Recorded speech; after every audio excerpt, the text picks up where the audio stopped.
Are you sitting comfortably? Then we'll begin. 10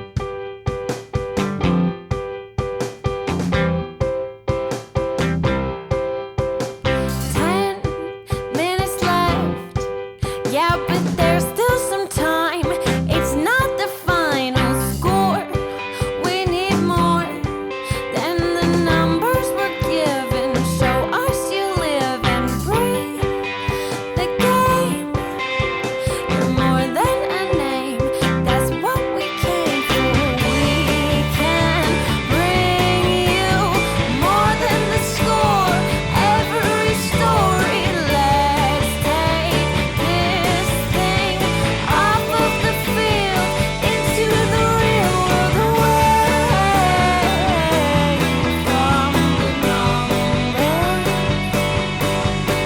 away from the numbers,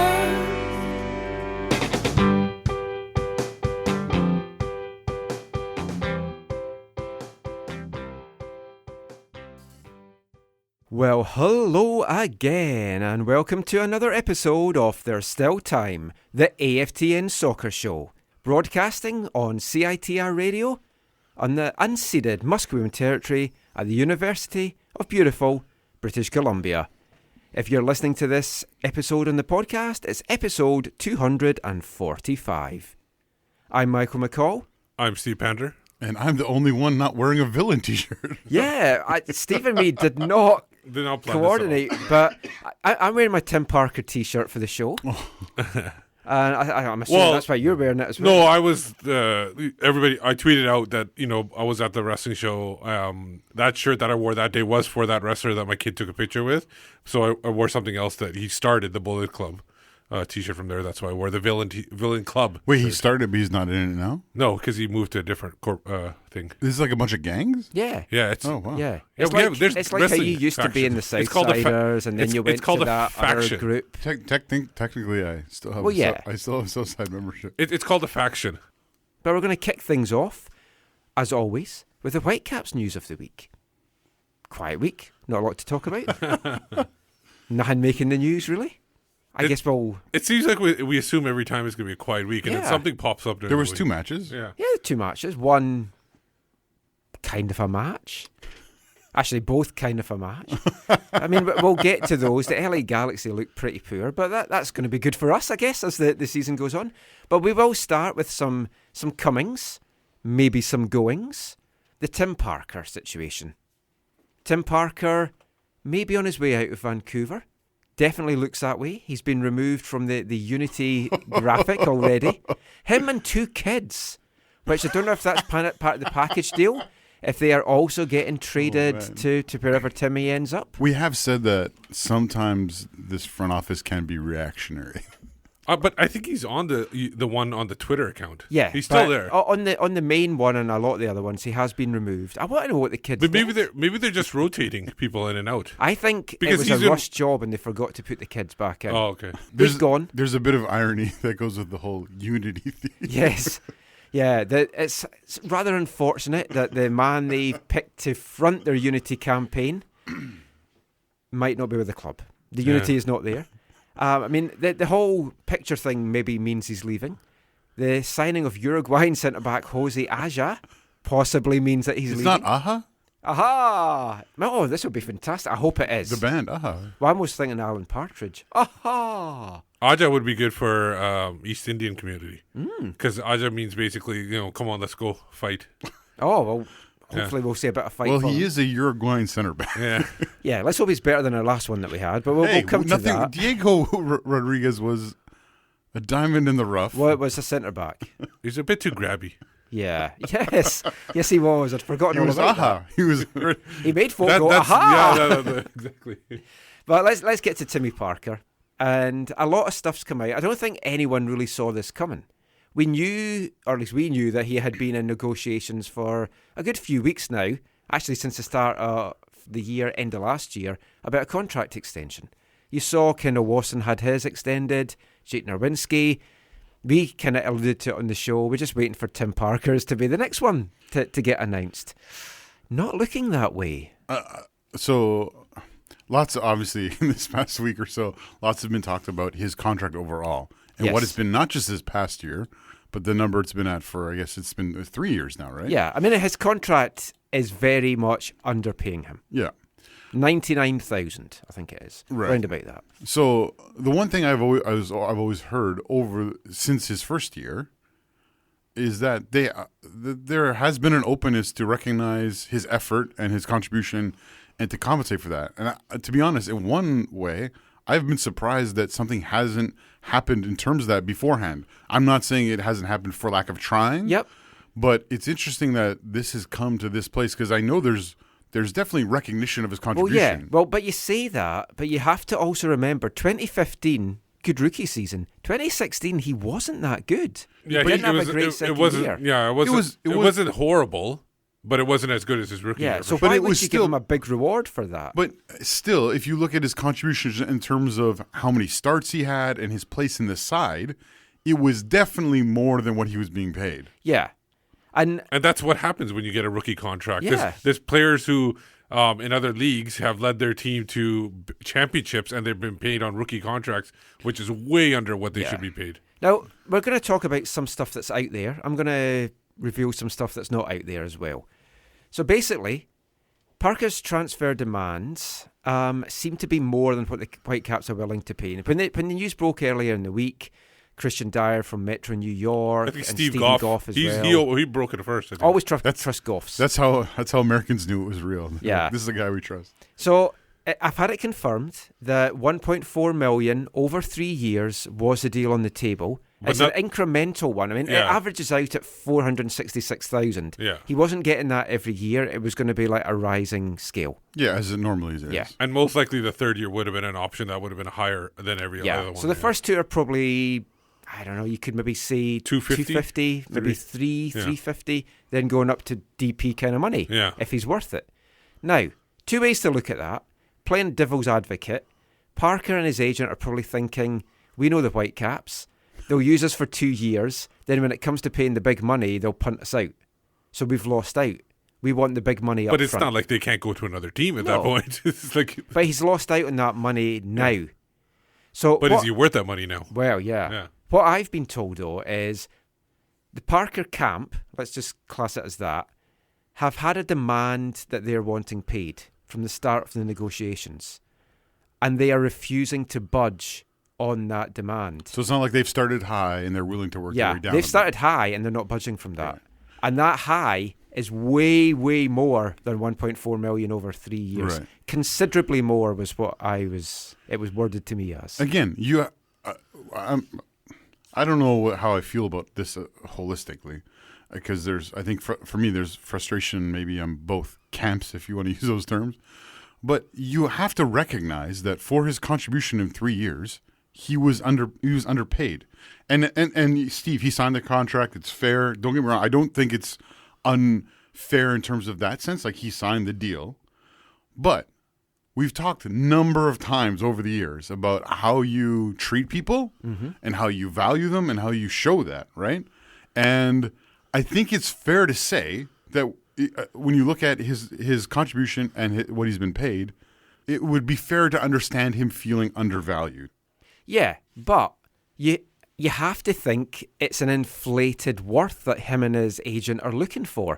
Just looking at MLS, you've got Iko Para, MLS Defender of the Year, outstanding with Sporting KC last year, a guy that kept Tim Parker out of the starting 11 in the friendly against Bosnia, 150,000. Walker Zimmerman, when he was with Dallas last year, 205,000. The other player that kept Tim Parker out of the international against Bosnia. Tim Parker has no international caps. Why would you be paying him international quality money? Oh yeah, I'm not saying that the ask is reasonable. Don't get me wrong. Okay. I think part of it though. I think Michael is You're not, just looking from his point of view. Yeah, that's understandable. It's not. I'm worth. Let's say I'm just throwing out a number. I have no idea what the numbers are, but I don't think he's saying I'm worth $600,000 a year. I think he's saying if the next guaranteed part of my deal should probably make up for some of when I got paid less than $300,000 for 3 years. But what if he? I'm not saying that's right. I'm guessing at what part of the thinking is. But what if the way that like you said, most times people will negotiate and is this just a move that maybe he just wants to go back east? That's the He other. is from East Coast. Lots of folks said he's homesick. And the thing is, all the teams that have been in the rumors have all been almost East Coast teams. There's barely been any West Coast teams. I don't think there's been any West Coast teams. It's always been it's DC, it's Orlando. They won't trade him to a I know, Western but I'm Conference just saying team. that the other teams. There's nobody saying that they're even showing interest. No, There probably is. There probably is because I've been told there is a lot of interest, and I bet you some is in the West. The West, they just don't want to talk about that because they, like you said, they don't want to do it. I do think the other part of this is if he is say asking for a high number like that, like 600 a year for 3-4 years, whatever. That part of that and not budging, part of that is them saying we don't really want to be here long term. Yeah. And so Also, let's ask for something we know they're not going to give, and then we can say it's their fault. You have to ask how this has suddenly come out in the media just now. That's obvious. agent. Yeah. That's obvious. You don't even need to know. It's an agent. Let's just say this has been threatened to come out in the media for quite a while now. Yeah. By one of the camps. Well, no, when and there's no need for the Whitecaps to bring this out at all at this point. And yeah, exactly. And when it destroys their unity campaign. Why would they even bring it up? when you look at the sources that tweeted it out or whatever, put it out there, and they're all East Coast guys, New York guys. No, but aside from that, they're like well-respected journalists who have connections. Well, Steve Goff definitely is one of the more respected guys. You're looking at it. Do you want to invest as well in a player that just now you're looking at potential? Because he's a good centre back. He's a decent MLS centre back. I don't think he's a great MLS centre back now. I think he has the potential to be better. Do you feel he can reach that potential? Well, I think when you're talking about his abilities, there's a couple things you need to factor in or think about. Yeah, I think he's performed well enough to be a starting centre back in MLS. I think one of the things that people aren't or one of the things that has to be factored in is that a lot of his growth and a lot of his positive play has been coming alongside of one of the top 3 center backs in the league over the last 3 or 4 years, arguably at least. Yeah. And the third thing, there is one of the holes in his game that people like to point out is I don't want to say this too harshly, but his lack of ability to find a meaningful pass out of the back on a regular basis. He's great at punting the ball forward. And the thing is, a lot of people online have mentioned that when they talk about it. Right. And people have turned on him. No, not everybody, but a lot of people. Yeah, a lot have turned on him. Yeah, I don't think they turned on them for that. I think they turned on the money perception stuff. Yeah. And interestingly, the signing of, are we going to go with Aja or Aja? It's up to you. I think Aja. I'm going with Aja. That doesn't sound Spanish. Aja? Aja. No, I don't think so. Okay. Anyway, it doesn't help with I think the flair that you throw there. Yeah, no one can see that. Whatever Steve says, I think we should go with because that's what we're going to hear them. Anyway, his seemingly replacement or possibly a replacement. It's easy to spell there. Yeah, let's call him Jose. How about that? Jose. Now, the press release for Jose made a lot of him being a good ball-playing centre-back with an 81% passing accuracy, as if it's having a little dig at partner. Totally. Well, you guys feel free to call him the Uruguayan if that makes you more comfortable. I think it might, actually, yeah. Now, he's had 25 appearances in the last 2 seasons for Orlando. He seemed to have a good 2016, not a great 2017. But who did on Orlando have a good 2017? I forgot he came from the Orlando City Thieves. I might call him the Uruguayan. By all accounts, so he was having an excellent preseason, but a lot of the Orlando fans from on Reddit and stuff that I've been reading, they're very happy to see him go, which is always a bit of a worrying sign. Yeah, and some of them, it was almost like they can't believe they got something for him, or got what they did for him. And an incremental thing as well. They're going to get more if he plays, if they sell him on. Do you see him as being the immediate replacement for Parker in beside Waston, or if a fit Daniil Henry is here? Big questions about whether he can stay fit, but if all the centre-backs were fit, who do you have in beside Waston? I would love to see David Edgar. Me too. I don't think it happens in part because there's a lot of similarities between him and Kendall. Well, I think David Edgar is a little bit better than Kendall at handling the ball, but David is not bad at distribution. But Waston's run up the field too sometimes. Yeah. A couple times, it's like looks like a he's winger. awesome, So I agree with you, Edgar. And in fact, before last season, like before the injury happened, the accident actually happened. Forget injury. A lot of people were wondering whether it would be Edgar with Waston or will it be Parker with Waston at that last year. So.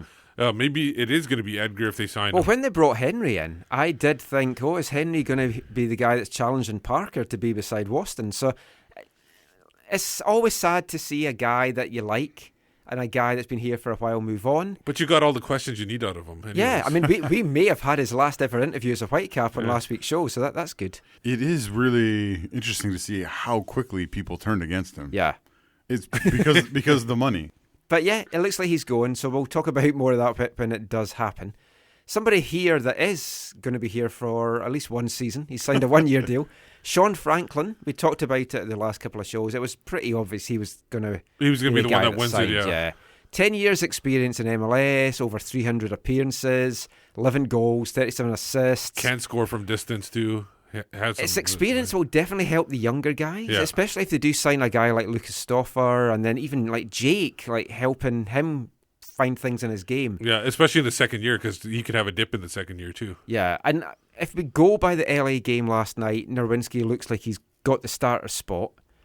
Do you feel Franklin's going to challenge him a lot for that, or are we more just going to see Franklin just to give Nerwinski a rest, maybe a couple of games? I think the latter for sure. I think it's Jake's place, and if he struggles or he seems like he needs a rest, I think Robbo won't hesitate to put Franklin in at any point. Yeah, the great thing is Jake can't get complacent, right?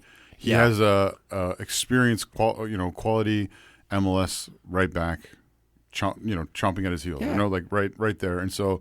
Hopefully that helps. Hopefully that's a positive thing. Yeah, and if anyone read the article I did with Jake during the week, he said he thrives and he looks forward to this competition. Yeah. And he kind of hinted, I basically didn't have it last year because Shannon was never getting back in the team. Didn't say that, but that was pretty much what was hinted. That after the summer, he knew the spot was his. So he's welcoming Do we have to wait a year before we can talk about that one? Do we have to wait till that I don't thing know. gets... Possibly. We'll see in the summer. Okay. 2 games to talk about, though, this week. Both of them against LA Galaxy. A young team, apparently, on Wednesday, lost 2-0. And an older team on Saturday, lost 2-0. Well, neither of them looked very good. It was 2-1. Oh, yeah, it was 2-1. Well, it really was 2-0. Yeah. I haven't counted that goal. It was 2-1. Yeah, the Galaxy do not look very good. But looking at the midweek game, lots of changes, but Blundell kept scoring his third in 2 games. Seems to be finding his feet quite nicely on that performance. I was going to say. Didn't start in the game on Saturday, but another win. 2 nice attacking moves for the goals and the ridiculous penalty against. That was never a penalty. I would say that the pro refs were in pre-season form, but that this is pro refs. What was that ref's name again? Was it Gantar? It was the guy that likes to smash. Gantar. It was Gantar. Gantar smash. General thoughts anyway on the Saturday game. I thought, obviously, like you said, the 2 goals, they were able to take advantage. Teixeira had a great move, and he went down well. Very believable. And then the second one, it was good. The thing is, the second goal is usually the bounces like that don't go well for the Whitecaps. They'll go somewhere else. This time, Afonso found the ball, and he right away just didn't even think about it, just ripped it in the net. Yeah, it was fantastic kind of anticipation, or he just read it really quickly. And the power. It was the power of the shot. Yeah. The philosophy definitely seems to be the same as last season. You're soaking up the pressure, you're countering, and then you score. I'm happy with that. I know lots of folk aren't. Away games in particular, I've no issue with that. Yeah. I'd say result good, yes. They didn't seem in trouble. Living out the game plan, sure, you can say it's good. There was some positives and there were some negatives. Positives. Great link-up play between Kamara and Teixeira on the penalty.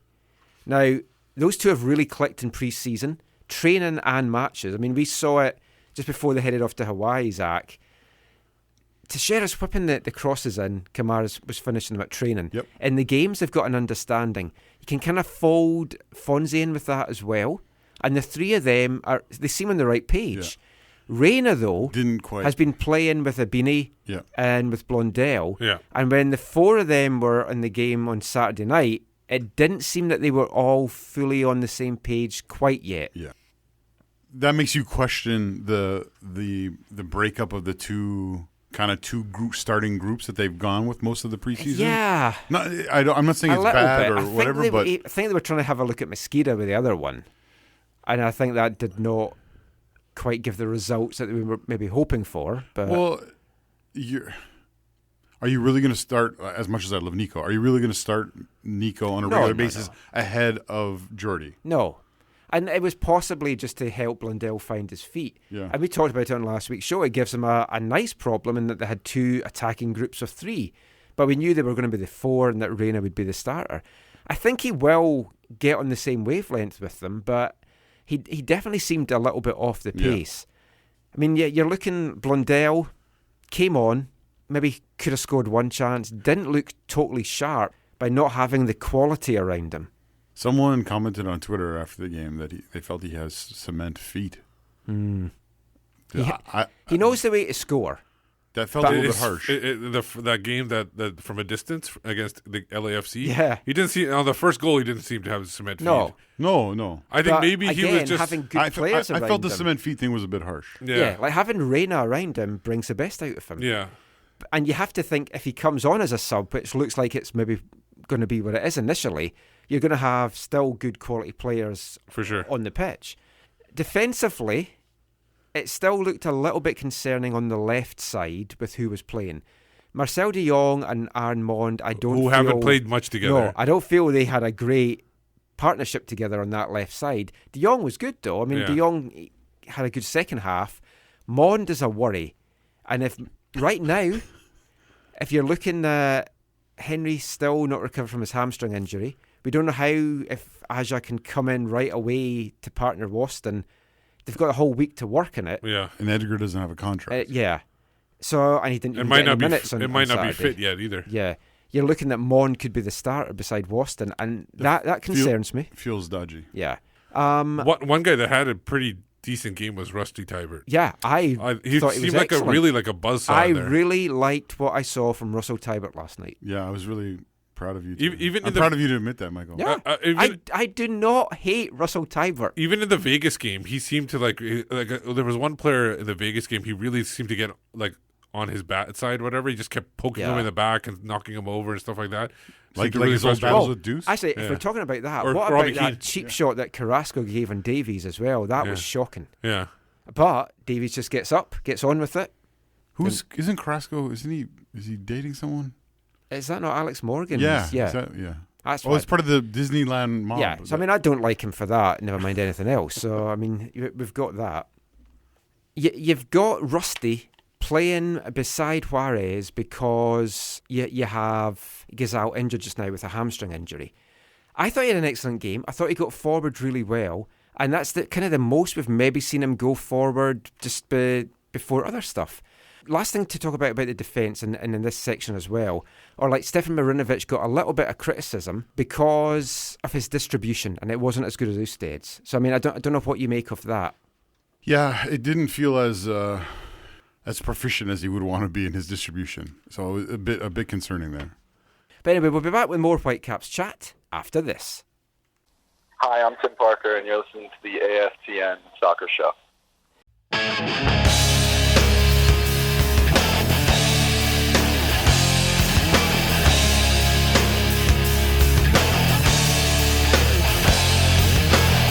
I wanna live in Los Angeles, not the one in Los Angeles, not the one in South California.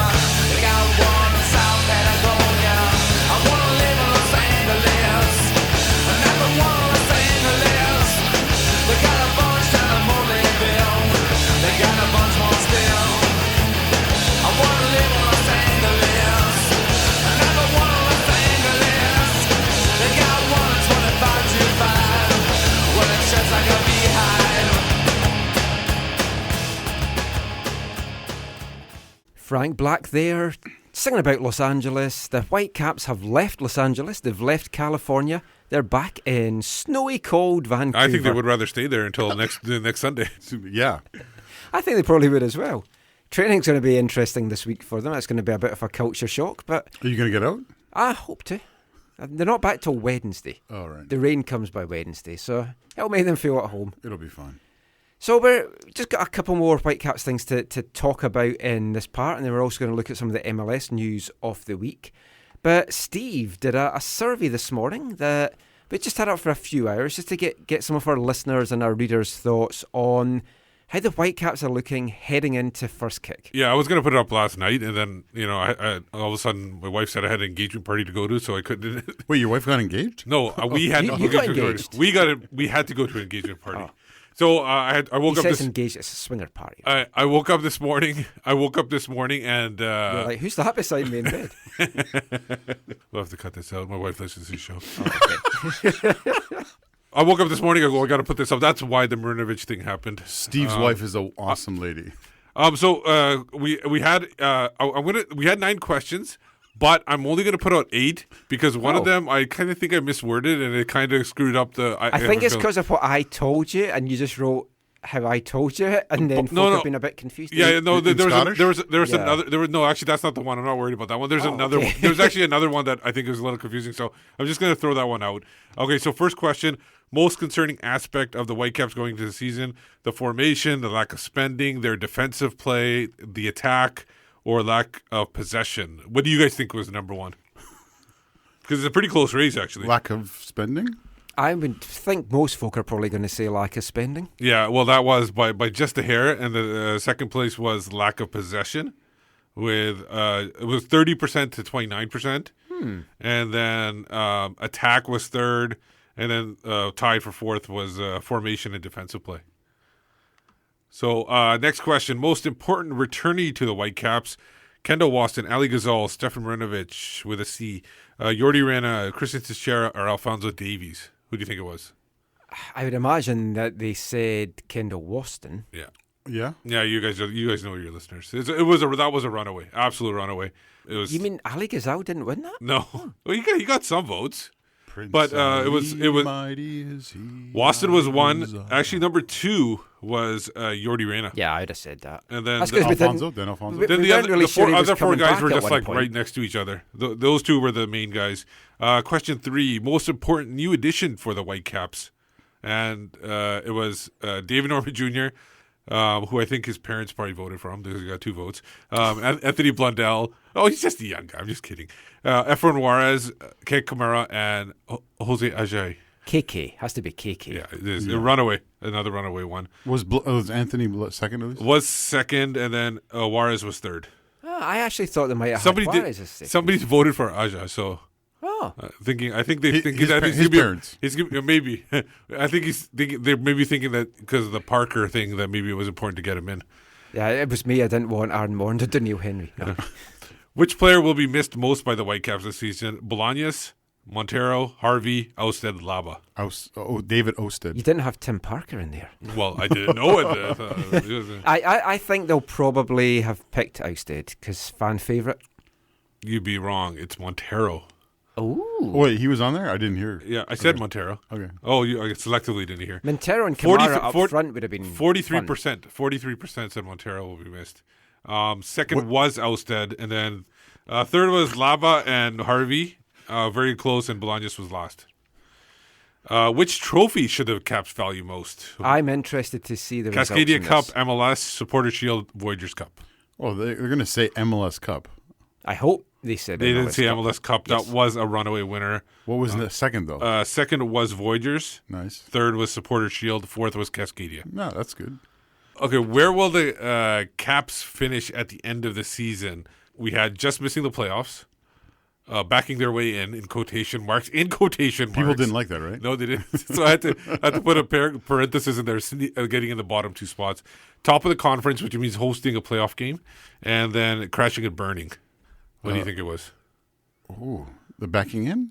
Yeah, backing in. I know they don't like the language, but I figure that's what most people would say. Well, yeah, just like in the 5th, 6th spot, that was first. Top of the conference was actually second, Wow. which was surprising. How many times did Anna vote?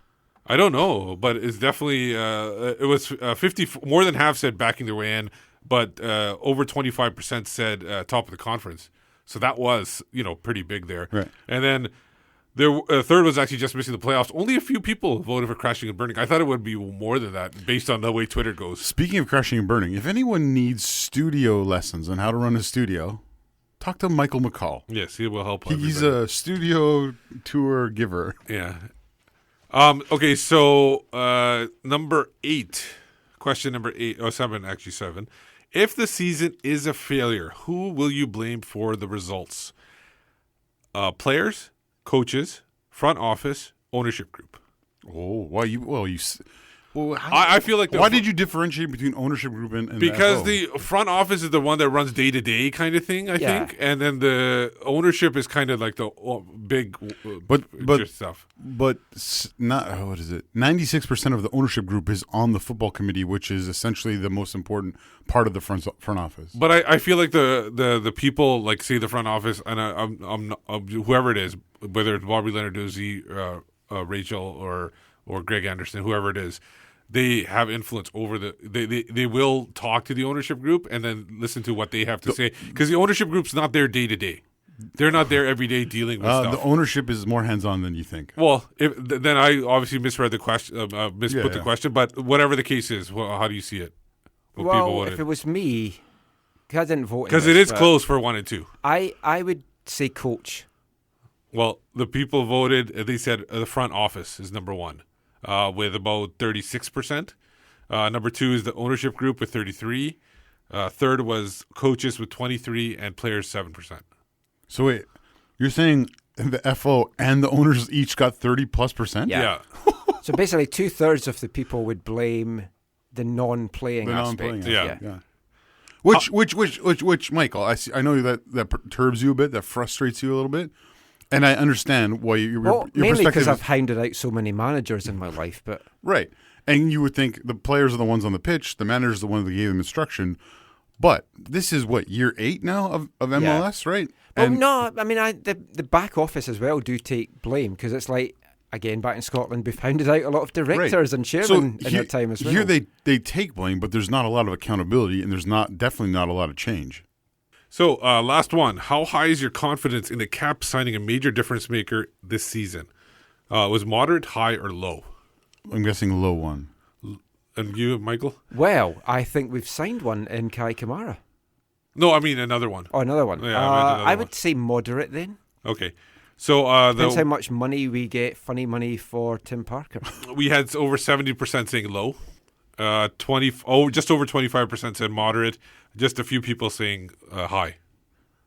So, like we said, it's, they could bring someone in the summer, but yeah. Well, that's why I said this season. I know. I hope people understood that. It depends on what you mean by difference maker. I do think Kamara is going to be the difference maker. Like because you can't have a paragraph when you ask you a question. What I hope people meant was I wasn't asking whether they're going to sign a name. Right, but a difference maker. So, for example, Pedro Morales when he came in that first Jordi year. Reyna. Yeah, I was thinking more of Pedro Morales when he came in halfway through the year and made a big difference there. No, he started at the beginning of the year. Oh, sorry, he was halfway done his Spanish season. Right. Yeah, that's what I meant. So those are the results of that one. It was a nice. Are we going to talk about the one we threw out or no? It was. Should the extras be included? And I'm in the season ticket package. Oh. And I think people. I should we talk about it?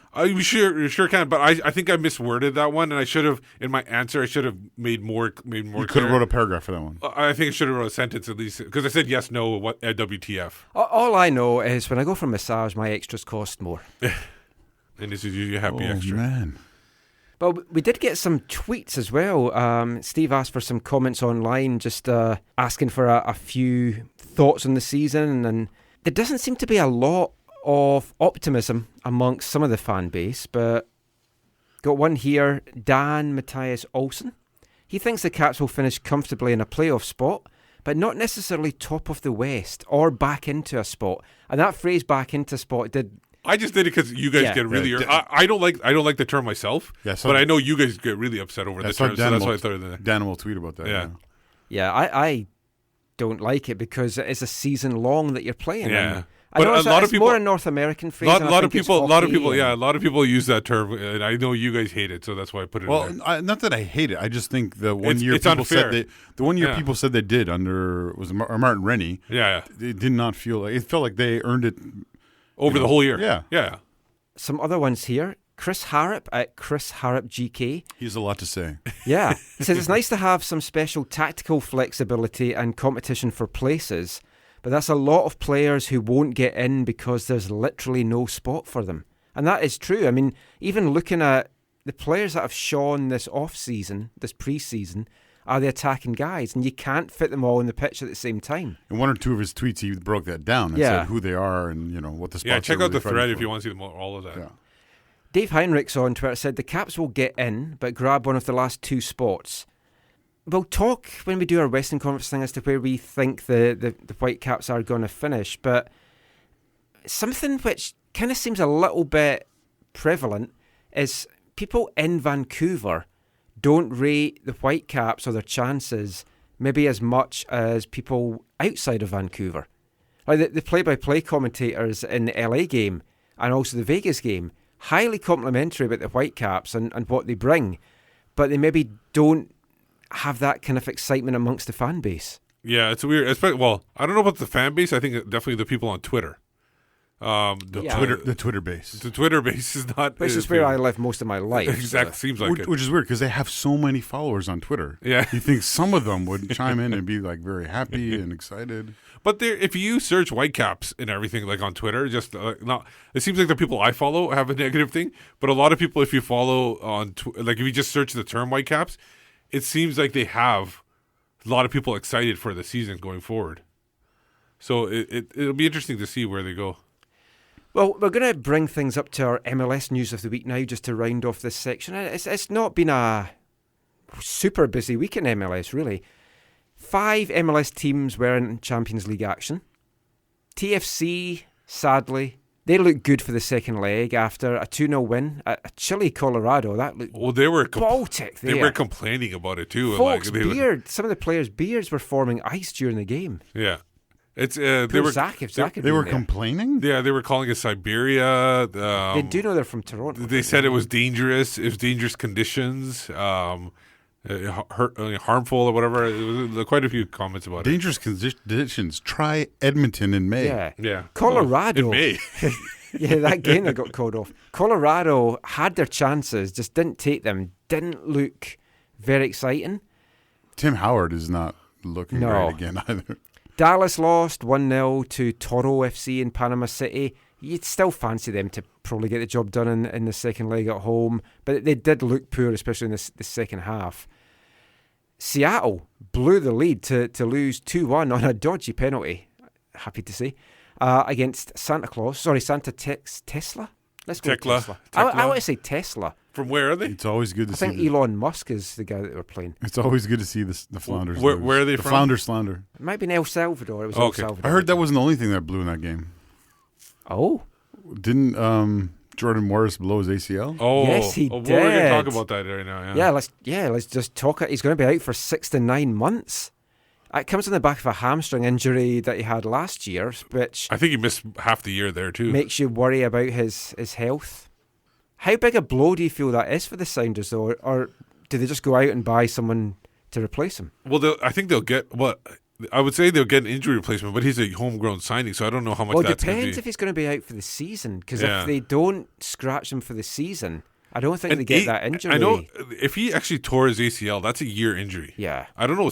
I know they're saying 6 to 9 months. I'm not sure if I think it'll be season. I think they'll get the cap relief, and you'll see them use that money and invest in another player. They'll just go and spend. the magical money. And we talked about the Rapids as well in the Champions League. They Going out added quickly. a 26-year-old forward, Joe Mason, on loan from Wolves. You'd have thought that might have been somebody that Robo could have got with his Wolves contacts, but their attack looked pretty weak against TFC. They've got Dominic Badji, Jack McBean, Stefan Agen. Stefan Aigner. Actually, I'm probably pronouncing that off, but But they're playing 3 at the back, and they have Declan Yeah. Wynn, so that's something. Well, yeah, they've got their new Kiwi coach. Declan got a start in that game, so, I mean, that was good. I mean, We should go back to Champions League because we did have Red Bulls too. Yeah, they as drew well. with Olympia. Yeah, Olympia 1-1. Up the Lions. Come on, Olympia. And Christian Bolaños played for Saprissa. So good for Bola. Vamos Bola. Yeah, I mean, Colorado, obviously they're one of the guys that are battling for a spot in the West. We'll do our Western Conference preview in part 4. But it does feel like Hudson definitely has his work cut out. And the last thing we'll talk about, Brad Evans has joined Sport in Kansas City. So I guess they're not a rival. And that's just kind of how... Not a rival in the way that the other teams They are. played in all those U.S. Open Cup finals. Yeah, they do. Who'd have thought he would have joined another team in MLS after what he said about Freddie? But anyway, that is the MLS news for the week. The season gets underway this coming weekend, and we're going to preview the Eastern Conference next, and we'll be back with that after this. I'm David Edgar, and you're listening to the AFTN Soccer Show. Welcome back. You're listening to the AFTN Soccer Show on CITR Radio. It's time to preview the MLS season. I'm excited for it. I don't know if anyone else is. Yeah, it's good to have a season go starting. Now, I'll be honest, sometimes we don't get to watch as much MLS games as we would like, mainly because TSN don't show any. And this year will be even less with It's going to be nothing online. even tougher this year. Yeah, they haven't announced anything at all. No, yet. I know, a week before the season I'm sure they're taking care of Canada, guys. Oh, Come yeah, on. I mean, not going to forget us. So the Eastern Conference, we're not experts on it. We'll be the first to admit that. So we thought we would speak to somebody that is. A guy based in Philadelphia, long-time listeners and people on Twitter will know him very well, Jonathan Tannenwald from Philly.com. Got a chance to speak to him during the week, just his thoughts on the Eastern Conference and who he thinks is going to do well, who's going to drop out, and a lot more. So let's hear now from Jonathan Tannenwald.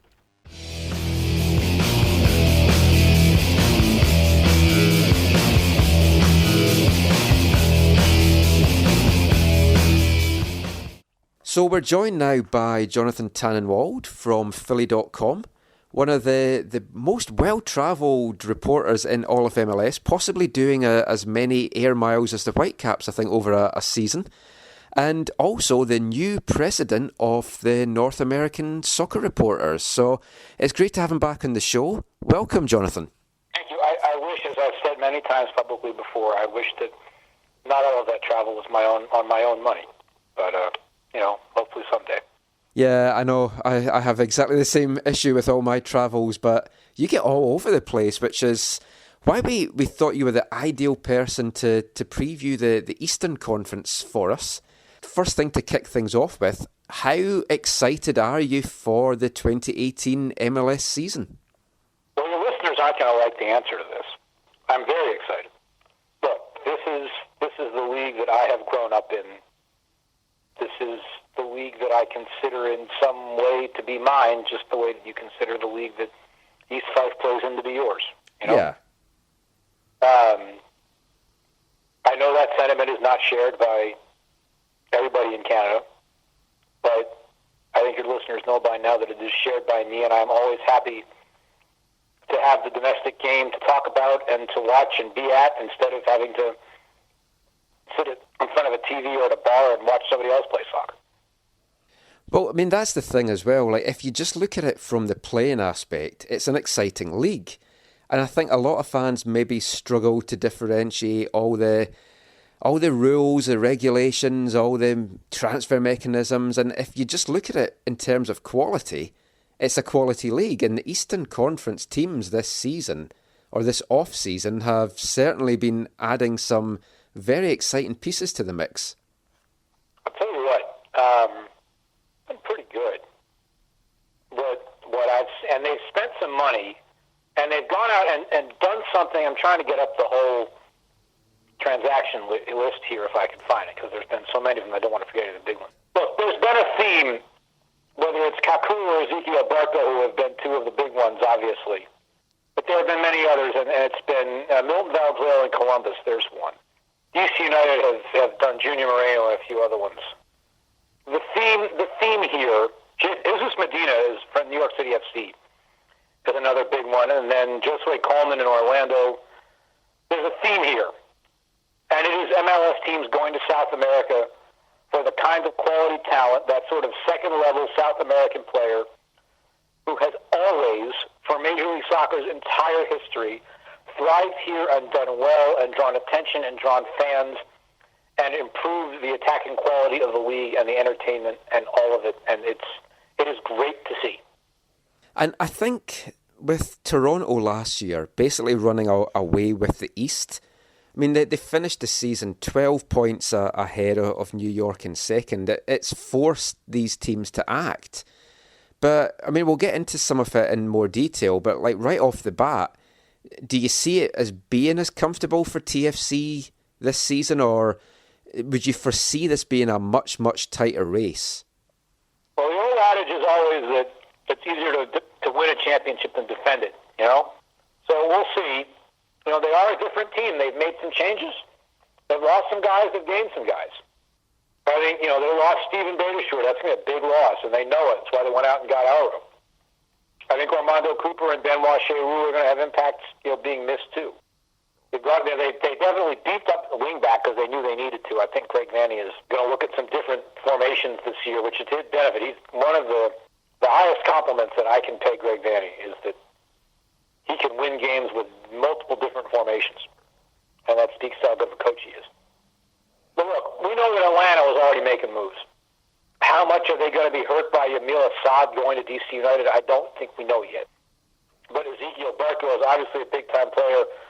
Signing Darlington Nagbe is a big deal. If he can't, and heaven knows you've watched him plenty because you're in Vancouver. I've watched him plenty for club and country. If he can't put it all together consistency-wise under Tata Martino, he is never going to. And there's a lot of people right now who think that he is never going to. I mean, looking at who Atlanta's brought in, I mean, even back into the goalkeeper position, you've got Mitch Hildebrand, who did so well with Cincinnati last year, and then Jose Hernandez comes in defence, Nagbe in midfield, and then Barco in midfield. It does feel that they've made big moves because they feel they can really do something. And with the money that they're spending, does that just change everything in MLS? I mean, so many people talk about MLS 3.0. I mean, it's almost moving it up to 4.0 with what they're spending. Well, of course it does. You know, we were talking a moment ago about, you know, how there are too many rules in MLS, which there are too many rules in MLS. That is beyond dispute even by those of us who care about the league greatly and who would sooner sort of work from a position of, I don't want to say within because I don't work for the league and I don't want to work for the league. I want to be an independent journalist. But those of us who are in the sort of the ecosystem, you know, working from within the ecosystem of knowing the league and studying it and telling its stories and then being able to turn around and say, these are the ways that you can improve, and we believe that you actually have the capacity to make these improvements and not have the house fall apart. You know, blow a giant hole in it all at once with Pro Rel with 3 teams? No. You know, got to switch to a winter schedule? No.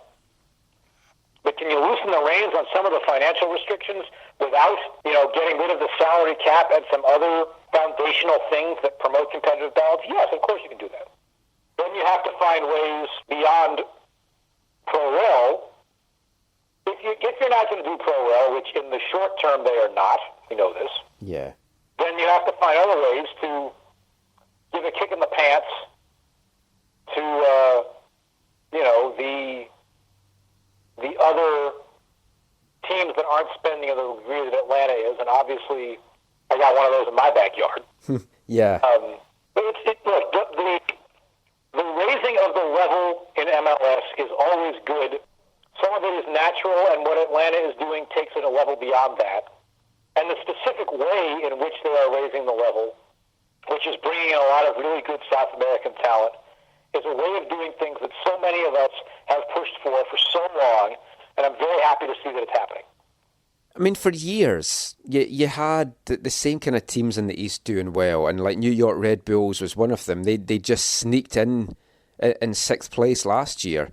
Chicago finished 3rd, but Chicago have hardly added any players in the off-season so far.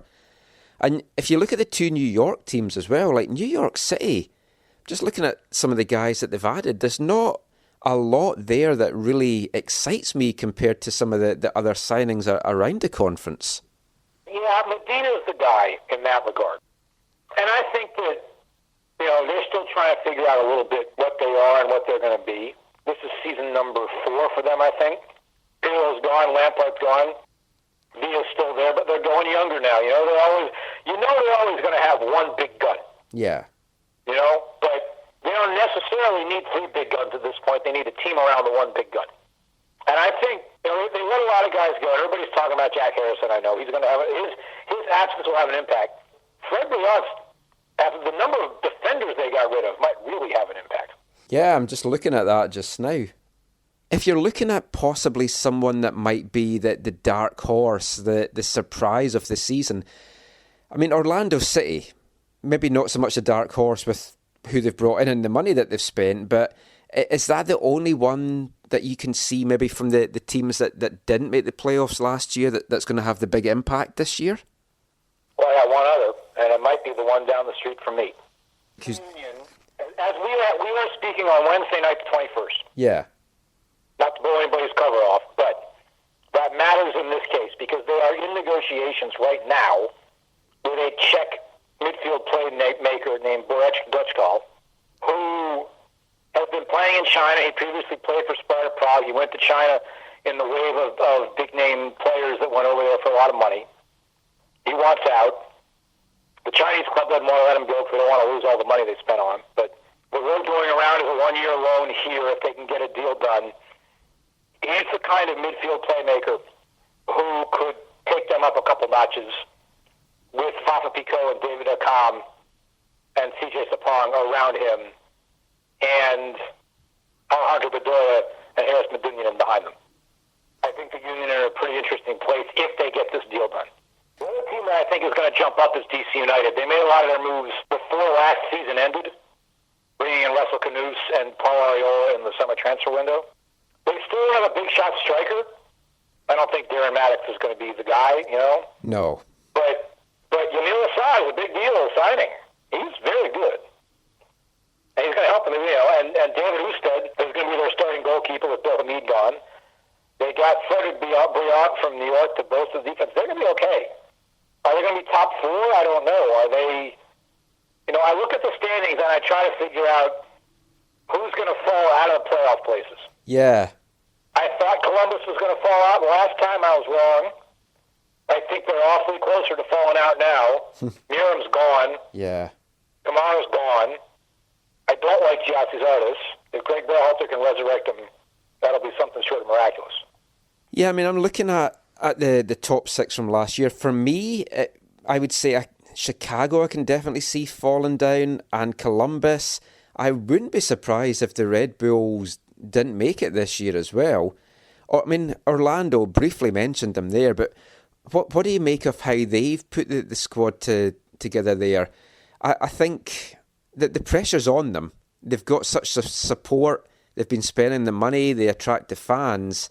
They have to do something this season. You kind of feel this is, you don't want to say make or break, but I mean, there's a lot of... I think it might be. Yeah. It might be, and I don't know if they're going to make it. I just don't know. Really? Dom Dwyer's hurt. Coleman's going to need a little bit of time to get settled in. Will they be better? To go back to what I said before, are they going to be more better than other teams above them? I don't know yet.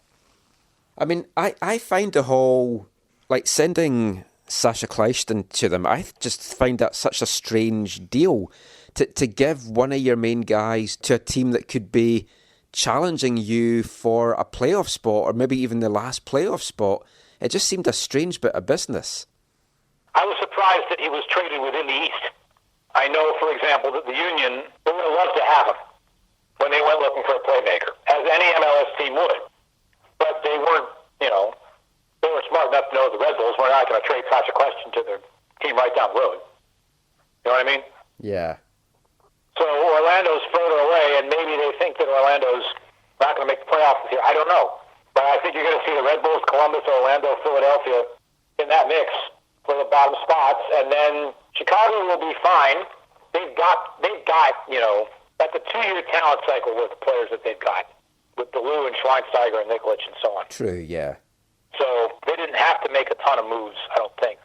But they better not get bounced in the first round of the playoffs next year. It's going to look real bad. We can't really talk about the East without talking about everything that's happening in Columbus. I mean, without going into too much detail, and a lot's been written and said, I mean, what do you make of it? You've followed the league for so long. Did this surprise you? Very few things surprise me. Yeah. I am more surprised that there's talks back on the table to keep them there. Yeah. But I think that Anthony Precourt has run into a bit of a wall in Austin because all of a sudden Austin isn't so sure they want him. Yeah. At least not on his terms. The question that I have had for a long time, and I have not had an opportunity to speak to Don Garber in a little while, if the right combination of local ownership with enough money in Columbus came together and said, we have the resources and all of the pieces to buy the crew, run it right, so on and so forth, would Garber go to Precourt and say, sell the team? We're up. We just don't know. You kind of hope that he would, but I mean, everything that he's said so far, he's basically backed Precourt the whole way. But it has been good to see in the last few days. As you said, Austin definitely don't seem to be as keen on having the team there. So we'll have to see how that plays out. It just sets a bad message to other markets that maybe aren't doing very well. That, look, don't get too comfortable here because there's a lot of teams wanting to come in. You're not guaranteed to have a team. Let me say quickly about Columbus. It's very easy to want to sympathize with what's going on there, and for good reason. But I think it's also fair to say that Columbus as a market has fallen short of what it could be on a lot of levels, what it needs to be, and that the way they've done this has been the wrong way to do it. Yeah. Because not only are you screwing around with Columbus, you're screwing around with a perfectly legitimate MLS expansion bid in San Antonio, which is an hour from Austin. Yeah. So putting you a little bit on the spot, we won't hold you to this. Who do you see, at least in the regular season, winning the East this year? Toronto, I think. For me, I do see it hard to look past them. I just think if Atlanta get clicking, I loved what they did last year. On off the pitch, and they just play such attractive football that I'm kind of rooting for them a little bit. They are, it's funny, as Toronto was the best team, but Atlanta was the biggest and most popular story by far because of how entertaining they were. They're very easy to root for, and that organization is very well run. It would be one thing if they were winning and not likable. Yeah, they are eminently likable in a lot of the way they run that organization, the kinds of people that they have on and off the field. Well, that is great. Thank you so much for your time, Jonathan. Just before we go, let everyone know where they can find you online.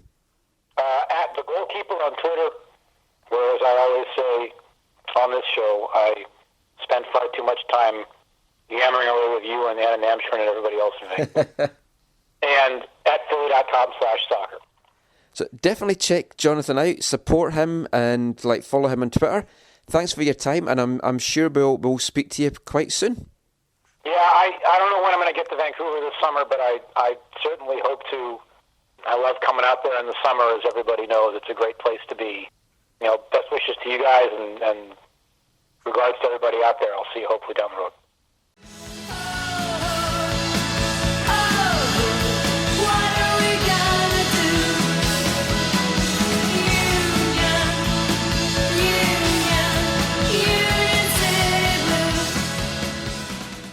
That was Jonathan Tannenwald there chatting about the Eastern Conference. It's going to be a tight conference. It already feels like it's going to be a really tough race in the East.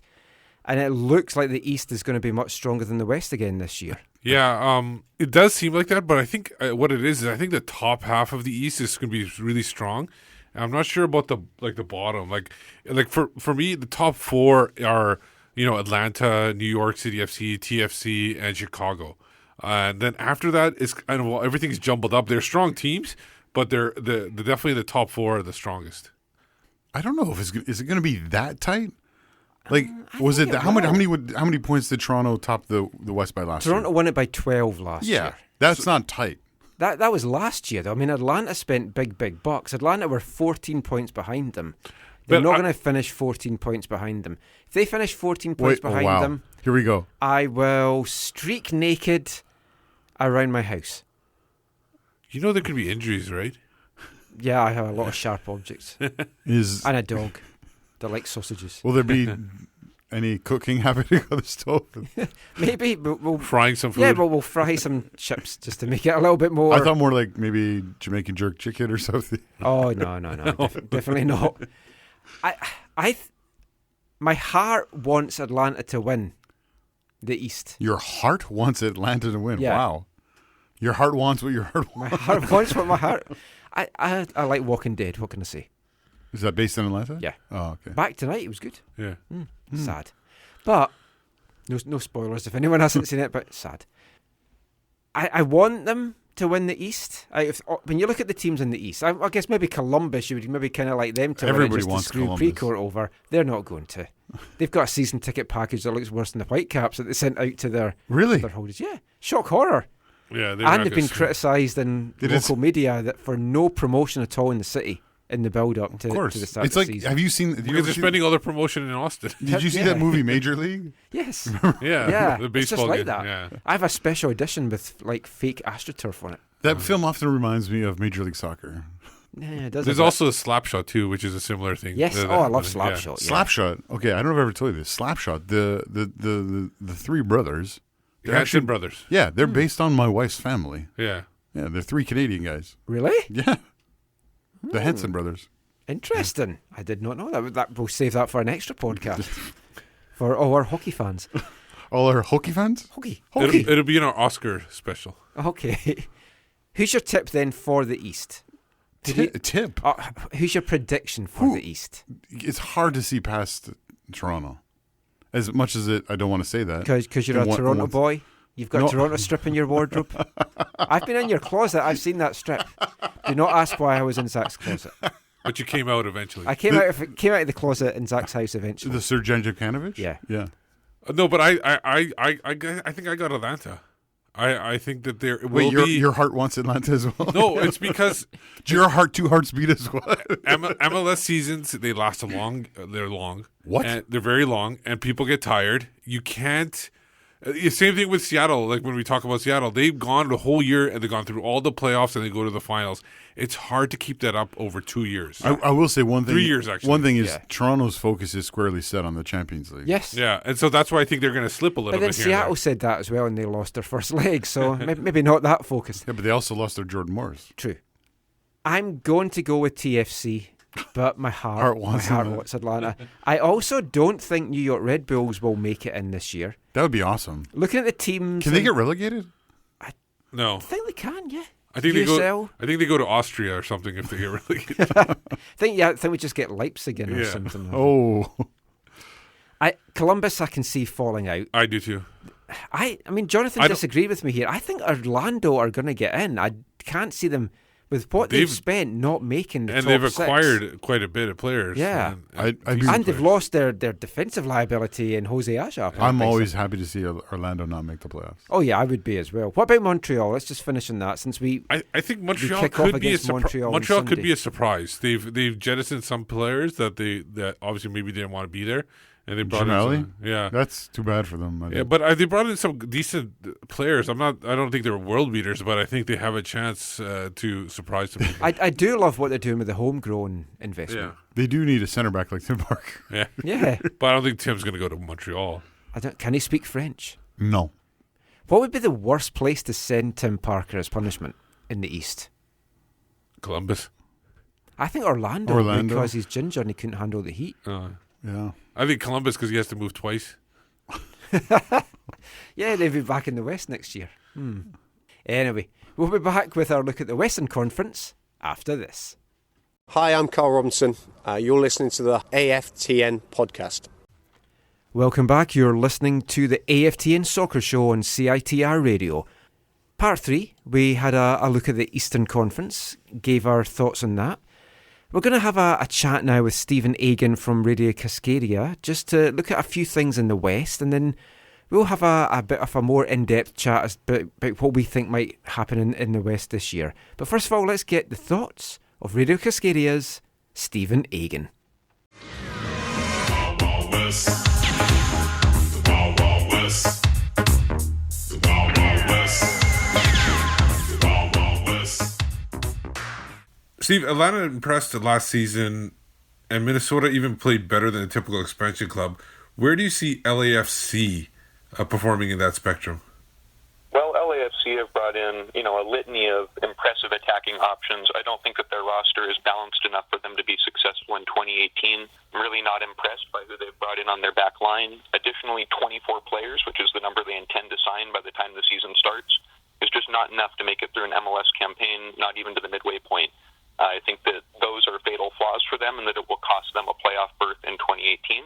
I currently think that they are probably about the 11th best team in the West as far as, if you wanted to call it power rankings or rate their rosters just based on paper right now, I'd have them at 11 overall. How do you see the LA soccer scene this year and kind of going forward? I know this year, obviously, you're not very high on LAFC, but going forward, will it be better than when it was just the Galaxy and Chivas?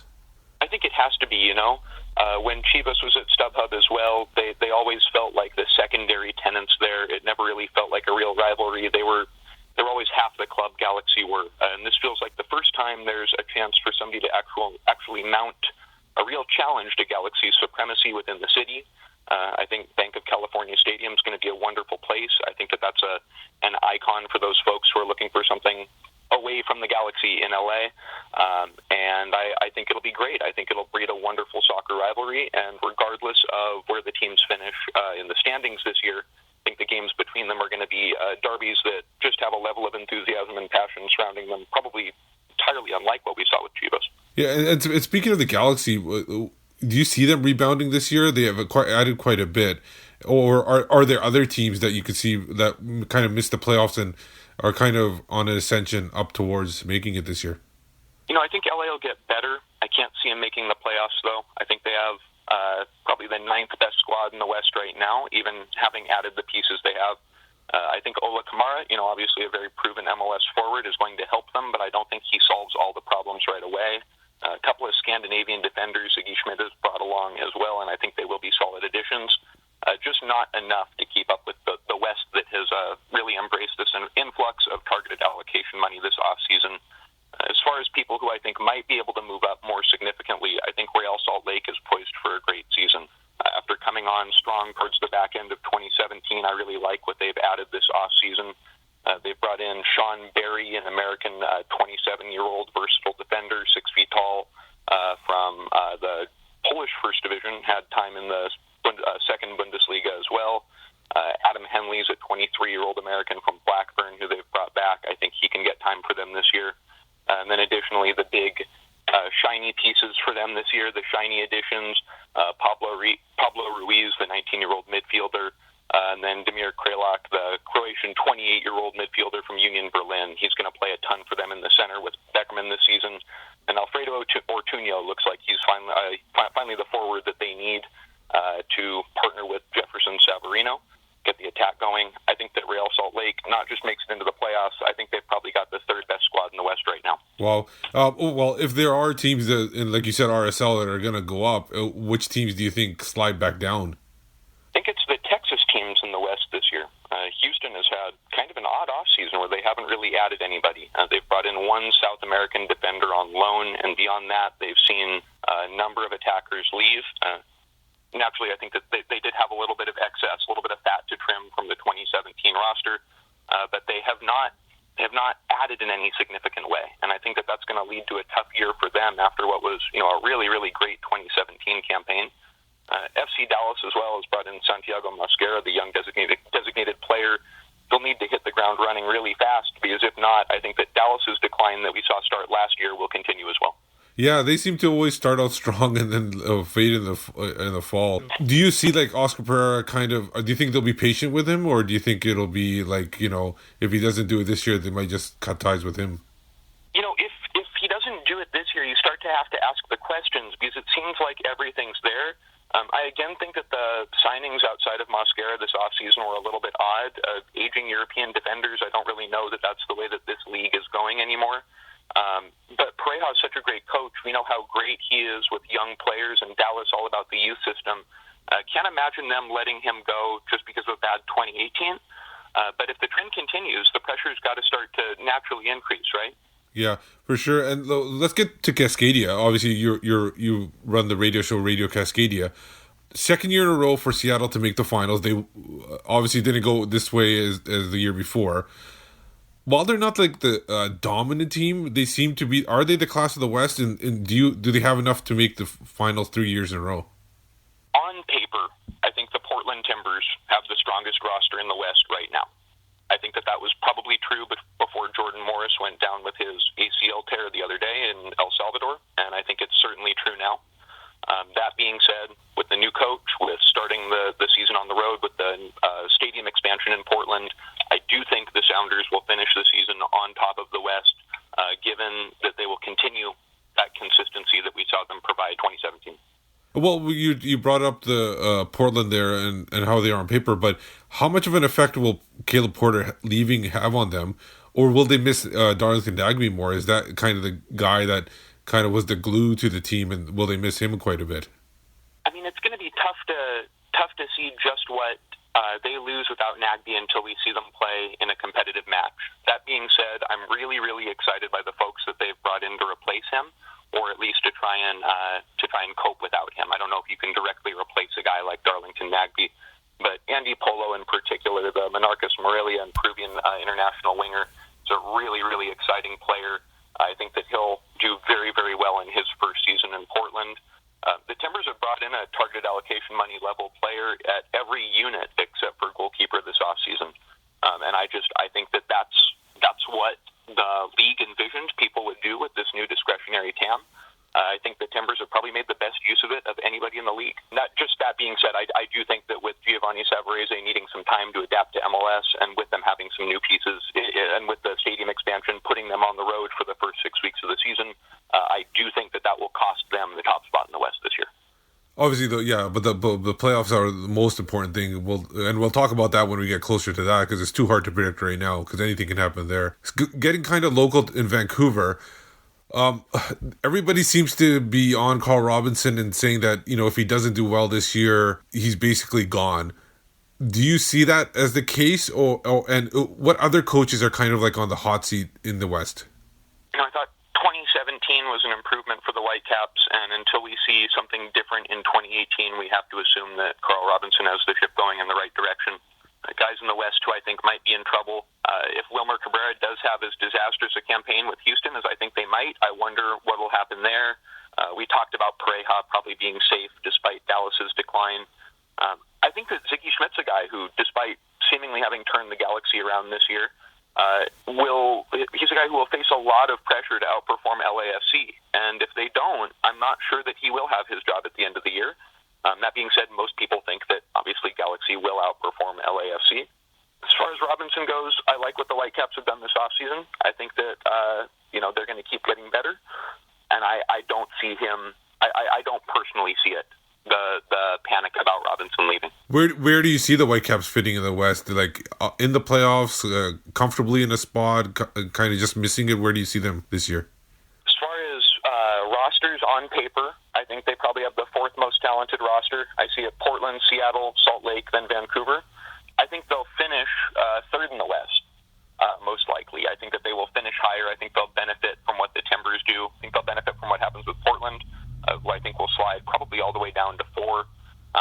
And I think that it's not that the Whitecaps got closer to Atlanta or Seattle or Toronto this offseason. It's that they strengthened an area of the roster such that I think that week in and week out they're going to be a more consistent team. I think that the guys they brought in are guys who can beat the likes of Sporting KC, San Jose, Dallas, LA, Minnesota, LAFC, Colorado on a weekly basis. And I think that's that consistency that hopefully they are able to breed in 2018 will help them punch maybe a little bit above their weight as far as how talented the roster looks on paper. Perfect. Thanks a lot for joining us. Where can everybody find you online, and where can they listen to your show? Thank you so much for having me, Steve. Excited to be by today. You can find us on Twitter at Radio_Cascadia. You can find me at Steven _Agen, AGEN. And you can find our show on iTunes, and you can find our new website going up this week at radiocascadia.com. Perfect. Thanks a lot. Appreciate that. Thank you so much. Talk to you soon.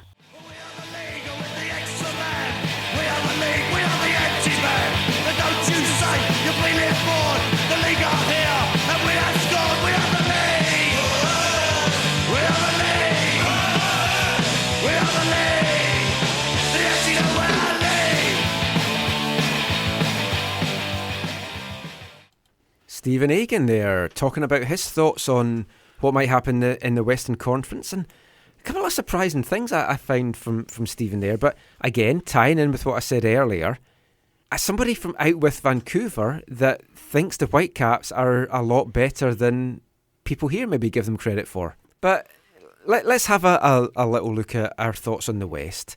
And we'll run an AFTN just before the season gets underway, our annual sort of cross-site predictions on who we think will do well. We'll get in touch with all the writers and podcasters and photographers, and I think we're up to about 86 people now on the site. 86. But we'll get that up and we'll share what the consensus is and allocate those points. First of all, straight off the bat for you guys, how do you think the West is going to shake out this year? Who is going to finish top of the regular season in the West come October? I'm having difficulty because I do agree that with him about the Portland thing, like they seem to have a good team, but they're going to have a lot of distractions, especially early on. Yeah, and if it's tough to be on the road for that long. And they could turn it around by the end of the year and be the top. But I think it's going to screw DC. I know they're going to finish with so many games at home, but I think they're going to get screwed over by being on the road so much to kick the season off. I'm going to go with an unpopular pick. I'm going to say Sporting for some reason. Sporting Kansas City. Even though they're not, it doesn't seem as strong. The Brad Evans edition did. Yeah, Brad Evans edition might have put it over the top. They don't seem as strong, but I feel like I kind of think Peter Vermees is the best coach in the West. And I like think him. I think he can whatever he's got in front of him. I think he can turn it into a team. What about Gobble Gobble? No, he's going to be sacked. I think before the season's You know what? finished. I thought I didn't think LA was going to be like top of the West, but I thought they would challenge for the because I don't follow what's coming and going in the West, but it seemed like always noise coming out of the Galaxy. But when Steven said that he doesn't even think they're going to make the playoffs, I was actually surprised, taken back by that. I shouldn't have joked. Was actually I have a lot of respect for Ziggy Schmidt actually, and I feel. Have you broken bread with him? No. That's fine. I feel he's totally. We've talked about this in the past. He totally hamstrung there. Yeah. I think the new TAM has given them a little bit of life, but not enough because it's restricted TAM, right? Or it's not GAM, right? It's not do whatever you want allocation money. So it's not spam, which I think he would prefer as well. Yeah, I feel bad, especially as a fritter. I feel bad for him in the same way I felt bad for you and I. We could only deal with the deck of cards that Steve brought for us to choose from. Yes. A lot of complaining. There's some good players in that. Yeah, we'll be coming to that in part 5. I'm quite happy with how it all shook out. But spoilers. But yeah, I feel like he's not playing with a full deck. Yeah. I've thought that about him for a while. But for me, I am going to go with Portland. Yeah. I think they have the strongest squad. They've made some, for me, exciting additions in the attacking sense. I do wonder if they've forgotten about the whole defensive side of things, but it makes things exciting. I'll throw the question I throw to Steven. Like, which one do you think they'll miss more, Porter or Nagbe? Nagbe. I don't think Porter was that important to them, really. But it changes. I don't put a lot of stock in coaches in general, mind you. I haven't watched enough of their preseason, but the one thing I'll say about Caleb Porter that I think was positive for them is I felt like they were always prepared. Like they always knew what the game plan was. They were always prepared. Sometimes they got it wrong, but they were a very well prepared side, and they had a way about them. Yeah, I think. And you wore a scarf all the time too. Sure, I think they might take some time to find their way under Savarese. Yeah. If we look at the teams, well, let's look at LA because we talked about them, the 2 LA teams. I genuinely thought both of them would make the top 6, but I still think LAFC will. I was quite surprised that Stephen was so down in LAFC. Yeah. I think they will make the top 6. I don't think the Galaxy will. Yeah. And 2 seasons for really one of your big teams in the league. If you ask folk around the world to think of MLS, they're going to think of Galaxy. They're going to think of Beckham and everything like that. If they don't make the players for 2 seasons in a row, that is crazy stuff. But I don't think MLS will mind too much if LAFC become that team in LA. They need at least Who one cares team. about MLS? No, but I hear what you're saying. Yeah, but us, because we have a show. But LAFC, where do you think they're going to, like, again, same question to that. Where Yeah. do you think they're going to play better than Minnesota, but obviously not as good as Atlanta, Yeah, right? I think they'll be 5th or 6th. Yeah. I think they'll get in. They're definitely challenged for a spot, I think. To me, I would like to refer to them as the franchise place that they took over. So to me, they will always be Chivas. Or Chivas USA, or Chivas USA 2, or the Goats, yeah. The Goats. Let's go with the Goats. I've got a great goat intro that I used for when we played Chivas, so I'll just dig it out for LAFC. You should do that. So the Goats, I do. Again, I think they have a quality manager who knows how to set out a team more so than he did when he was in the league previously. Yeah, he's more confident, more experienced, all that kind of stuff. I do see them being a team that can be greater than the sum of their parts because of that. I think he can get more out of them than you might think of the individual pieces that are there. I wouldn't be surprised if they came 5th or 6th either. I think that would be a fair bet. And it will be crazy if they do finish ahead of the Galaxy. Like, the stadiums are not that far apart. Like, and the Galaxy are not that well supported to begin with. No, and but to be fair, have you ever been to StubHub? Yep. Yeah, No. It is I drove by it once. It's a pain to get Torrance or Carson, what do you call it? Carson? Yeah, I stayed in Carson. Torrance next to even Carson. driving, it's a pain to get to. Yeah. Well, at least it was for me because I came down from Santa Barbara. That was a nightmare drive. It's really hard to get to, but public transport as well, it's hard to get to. LAFC's got the benefit of the casual fans. Yep. They'll be happy to switch. Yeah. And if they're doing better, the whole thing, of course, is Latin could come. To the Galaxy, yeah. So, I mean, But that's that could not a change long-term things. help. That's No, like- but short term, it could be enough to propel them into the playoffs. But if they're poor until the summer, are they going to be able to salvage something? I don't know. How about the Texas teams? He had them Texas teams that crashing and burning, it seems I like. definitely see Houston not making the playoffs. I'd be surprised if they did. They were such a strong attack last year. But I was also surprised about FC Dallas but I guess maybe it's just they're relying on too many young players and they don't have the veterans that they had before. I miss Kubo already.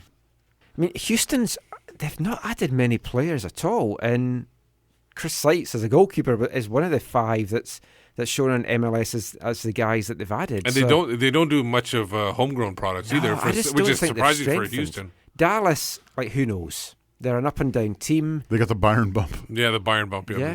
Maybe. I couldn't say that with a straight face. Might be a Bayern slide. Sounders. I would assume we all take it that they're going to make the playoffs. Yes. Yeah, they have never Even not without made the Morris, playoffs. yeah. Do you see them top 2 or somewhere else in that mix? I would have said it before the injury, top 2 for sure.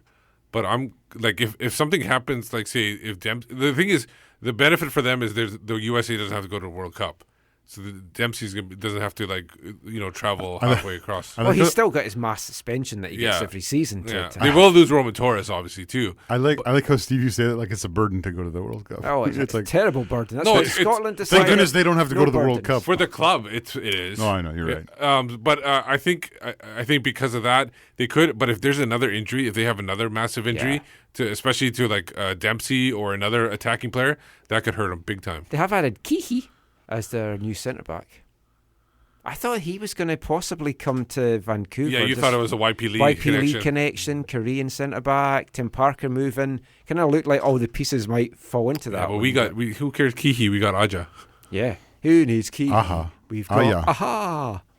Before we come to the Whitecaps, is there any surprises you see in the West this year as teams that didn't make it last year being in it this year in the top 6? He called out RSL, which seemed to fit what RSL usually does, where they miss and then they make and then they miss. I could see RSL with a full preseason under Mike Pekka. I could see them, making that top 6. And they brought in Ramondo and Beckerman back. We thought they were going to be without him, but they added quite a bit of players too. Yeah, I mean, they've added I just don't know who they are. No, I'm just looking at the list here. I'm like, yeah, they've added people. The Whitecaps then, just before we finish this section off. First question, do they make the playoffs this year? Yes. I say yes as well. I'll just be contrarian and I'll say no. Oh. But they probably will. Oh. Now that I've said no, they probably will. Well, where do you see them finishing then, Zach? 7th. That would be heartbreaking. Would Robbo keep his job if they don't make the playoffs? I think it depends on circumstances. If there's a thing where they fighting injuries and stuff like that, I think that he'll get another chance. If it's something like where he's fully healthy and they don't make the playoffs, I think then, I don't think so. But again, what we talked about earlier in the show, there's other people who should be held to account. Yeah. But I mean, you've heard it here first, folks. Zach says the Whitecaps will not make the playoffs and Carl Robinson will be sacked. That's not what at the end of the season. Obviously, that's not what I want for Carl. If they don't make the playoffs, I can't see Carl keeping his job. I just think the fan clamour would just be too much for him to hold on. But I don't think it's going to come to that because I'm very confident we'll make the playoffs. I'm thinking 4th. But I could maybe see 3rd as well. How many goals will they win the MLS Cup by, Michael? A 1-0 extra time win. Penalty? Yeah, probably. Teixeira going down, Kamara taking it. Well, we've got a lot of penalties this We didn't pre-season. talk about that. Do you see how Christian really wanted to take the penalty against LA? Russell went over and gave him a couple taps, like, "Hey, let's not." It was like Russell was there. It was like, Kai. No, I think Russell was there. It was like he's like. Let's not cause a scene. Let's not cause a scene. Yeah, I've got an article I want you to read about this once we get back to the locker room. But no, I see the Whitecaps making the playoffs, home playoff game, 3rd or 4th, and I'd genuinely be happy with that. What about you, Steve? Yeah, I see them. I personally see them top 3. I think they will be top 3 somewhere. I think they can even go higher than 2nd and 1st if everything fits by the beginning of the season and they're able to maintain. They're a team that's going to be steady all year long. I don't see them going on a major slide, and I don't see them going on a major winning streak either. I genuinely think they'll get off to a really strong start. Yeah. Because I think they're flying just now, and I think they'll carry that on for the first few weeks. The Optimist Union is in full effect. Yep. Steve, top 2. I think Anna's drugged me or something. It's called realistic. That's what I feel realistic. Realistic union. Yeah. But the Whitecaps season gets underway on Sunday. Home game against Montreal. Next Sunday's show already our first post-game show this season. Looking forward to that one. We're going to be doing something a bit different and new as well in AFTN this year. We're going to be bringing you regular preview podcasts. They will be hosted by Joe Deasy and Gideon Hill. If you want to get in touch with them and have any questions for them, they're going to be recording the first one this week. So you can send a message to Joe Deasy at Joe Deasy Van, or send it to AFTN Canada as well, or Gideon Hill 18. We're going to be releasing the preview podcast on Thursdays, so look forward to that. And the first one will be this week. But we'll be back with more chat after this. Hi, I'm Carl Valentine. You're listening to the AFTN podcast.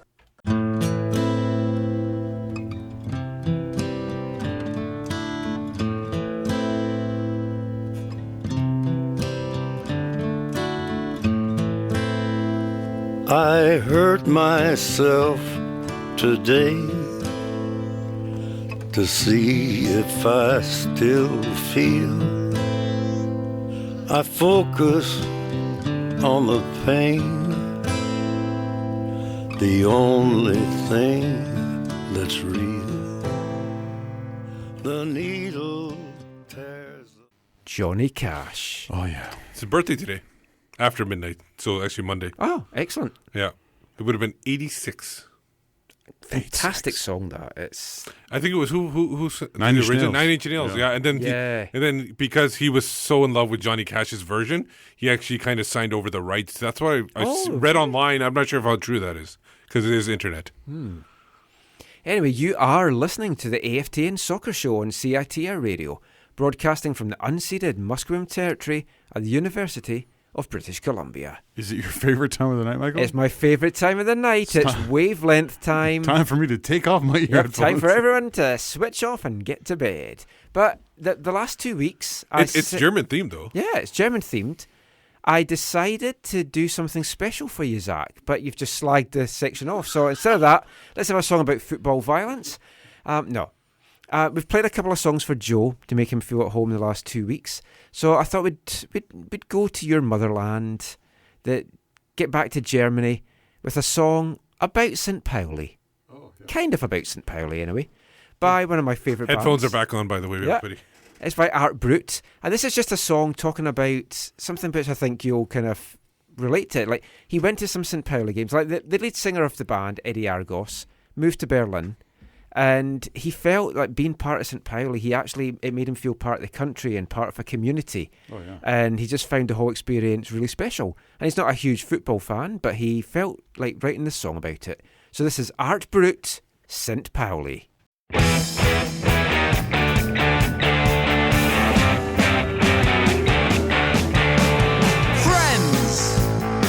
Complete family. At times, they don't understand me. Birthday, Christmas, they send all love. We both know it's just not enough. I'd feel alive as part of a team. St. Pauli, hear me scream. Punk rock is neat taught. Punk rock is neat taught. Punk rock is neat taught. Punk rock is neat taught. She can't say she loves me, even though it's plain to see. I'm saying it to her so she can say it back to me. Sometimes our phone isn't quite what it seems. I'd have companionship as part of the team. Punk rock is neat taught. Punk rock is neat taught. Punk rock is neat taught. Punk rock is neat taught.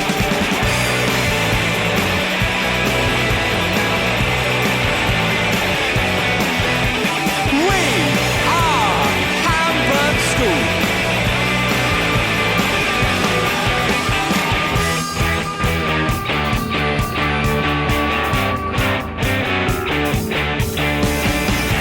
Sorry if my accent's flawed. I learned my German from a 7-inch record. Sorry if my accent's flawed. I learned my German from a 7-inch record. Sorry if my accent's flawed. I learned my German from a 7-inch record.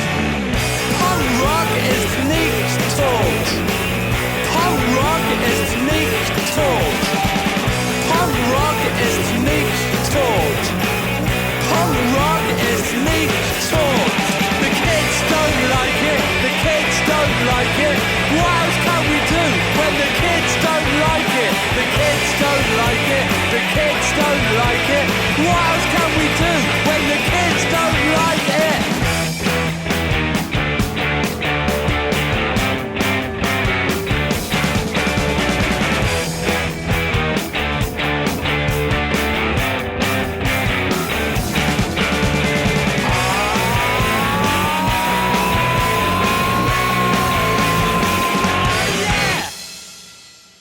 Art Brut there, St. Pauli from their 2007 album. It's a bit complicated. Punk rock is not dead. It is not. Oh, maybe I should bring the Exploited in next week. Punk's not dead. See, Mucky Pup. Look what you started there, Zach. Okay, maybe not. Anyway. You and your villains. Yes. We've got a really good Wavelength song coming up next week, and it's about a Scottish icon. So look forward to that. Got a couple of tweets to read out. Morbital, our good friend Morbital, he wants to know what we thought of Rachel Lewis's fluff piece in The Sun, he says. Seems like they have one every season, talks about steady growth in attendance and references Seattle while employing none of their ticket strategy. I haven't read it. I've got to say, I don't know if any of you guys read it. Know it was out I there. read it, yeah. It wasn't on BC Soccer Web, so I missed it. There's a really, really good picture in the online article. I don't know about I heard there's a version, I think, in the paper. But there's a really good picture of the Deadbolt tifo. Is this the really, really long? It's a longer form. I did actually click into it, Yeah. and I didn't read it because it was so long, which I know is ironic since I write hell of a long articles and I expect folk to read them. Yeah, so the criticisms that I've seen about it are that it's, like Morbs has said, it's kind of like a puff piece. And in one sense, it does feel that way. It does feel like we don't want to say anything negative or ask too hard questions.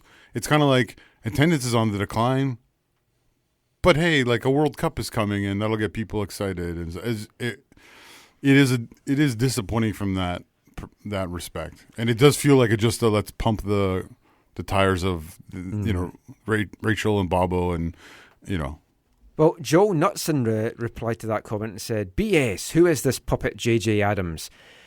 Was not on Twitter, which I find really weird in this day and age for journalism and reporters not to be on Twitter. Anyway, just because I spend my whole life there. He says, "We can get more attendance in BC Place if we do some marketing like Seattle.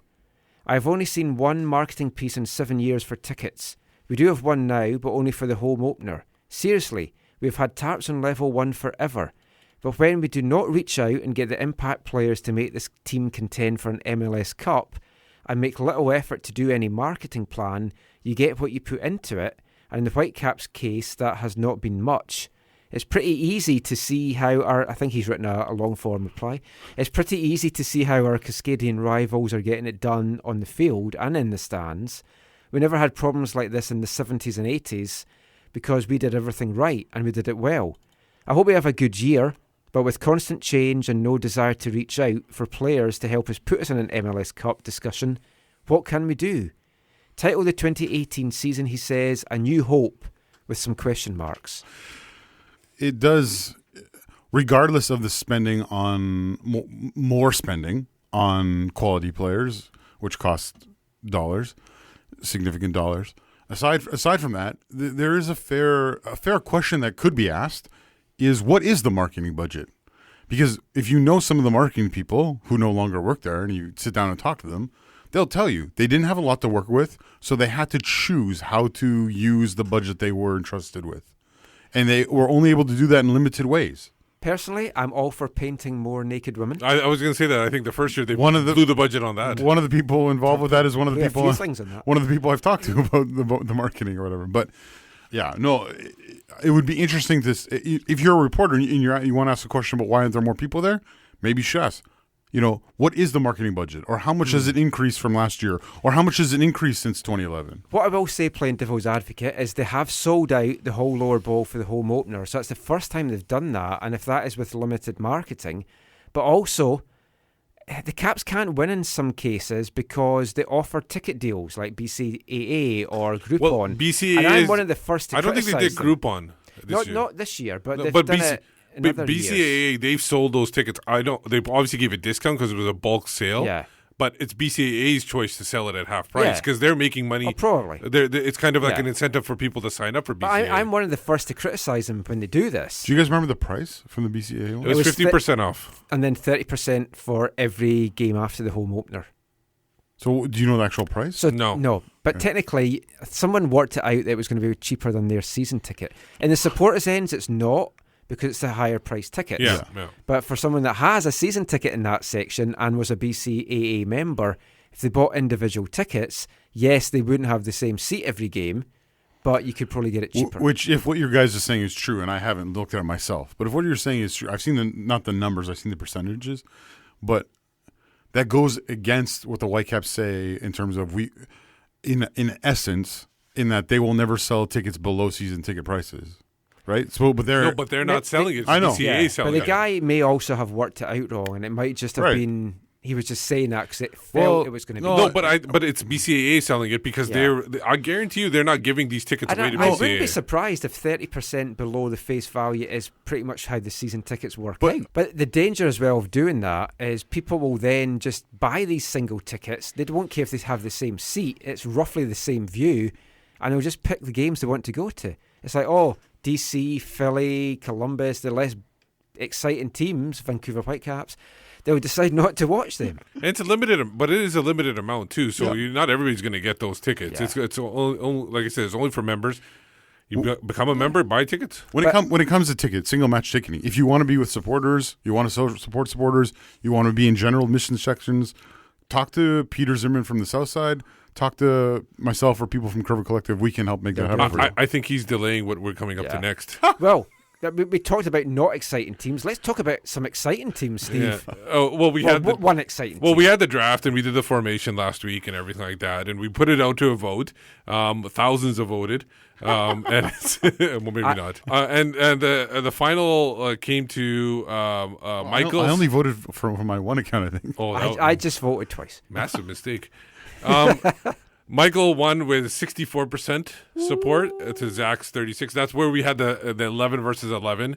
Yeah. It was obvious I was going to win, I felt. But bad selection, bad team selection. Anyway, it's time now for BC Soccer Web headlines.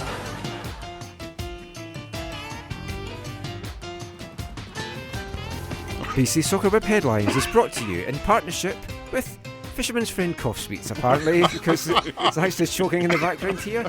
But it is brought to you in partnership with bcsoccerweb.com, your one-stop site for all your local, national and international news and links. Make it part of your daily routine. bcsoccerweb.com. What's been catching your eye on the site this week, Steve? Okay, so a couple of follow-ups. Spanish police have arrested 20 in raids on suspected match fixtures across the country. As obviously the people inside Spain, they haven't gone abroad to try to get people like playing in other leagues. Well, a few arrests in Spain football related this week. Spartak Moscow hooligans ran riot. Oh yeah, for sure, and there were concerns about that too. But talk about Russia. Russian authorities have fined some hotels. We were talking about that where there was a big pay hike, or like kind of gouging prices. They're fined a hotel. I think there was a double digits hotels, and the totals came out to about six figures of what the fines were across those teams. So international news. First of all, talking about VAR. The Italians are going to, the FA are thinking about showing the results of the VAR on the big screen. So that way supporters aren't, wondering what's going on. Maybe, I don't know if they're going to actually circle stuff or do like a telestrator, but they're going to be showing stuff on the big screen so people aren't confused in the stands. No, Although I think that might confuse people more. I think the Italian public will need the assistance of the telestrator. Now, we criticise Pro a lot, and rightly so, because they're terrible. But, I mean, they implemented VAR pretty well, and it's like we seem to know what was going on, but you see it in other leagues, and the referees have been clueless, especially the English games. Some of them have been terrible. Yeah, I agree. Yeah. Bundesliga news. No to Monday Night Football. Frankfurt fans protest against Bundesliga plans. They basically delayed the start of the match about 6-7 minutes, and then the second half 6-7 minutes. Do you see how they did it? I saw one with the soccer balls with the streamers and stuff like that. No, they threw tennis ball. Tennis ball. The Eintracht Frankfurt Ultras all threw tennis balls on the pitch. That was the second half. I think they delayed that with streamers attached to it, so awesome. You could see it. It's actually a good idea for a display if you're allowed to do that. So awesome. So there's great frustration in this in Germany. They don't want football played on Monday night. The second league has been. They brought in the second league like 3, 4, 5 years ago, something like that, and they've been fighting it every year since then. And so now it's happening in the Bundesliga. But the thing is, I don't think it should happen. But just so people understand, it's not every match day. Yeah. I think there are only 5 Monday night match days. So that means you're right. There was about 5. Yeah. So 10. That means 10. There'll be 10 teams or 10.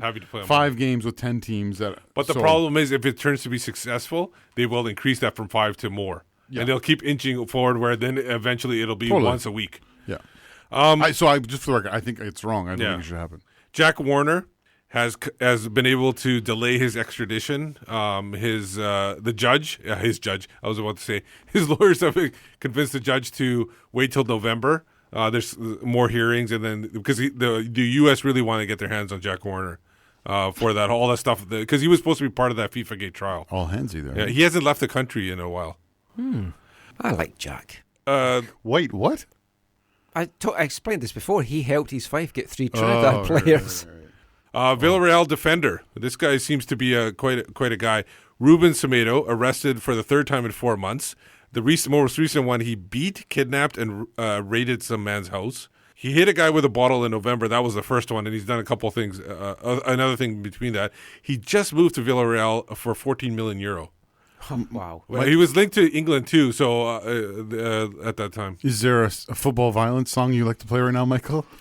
I don't think but none of his football violence was on the pitch. It was all off the pitch. It's done by a footballer. It's football violence.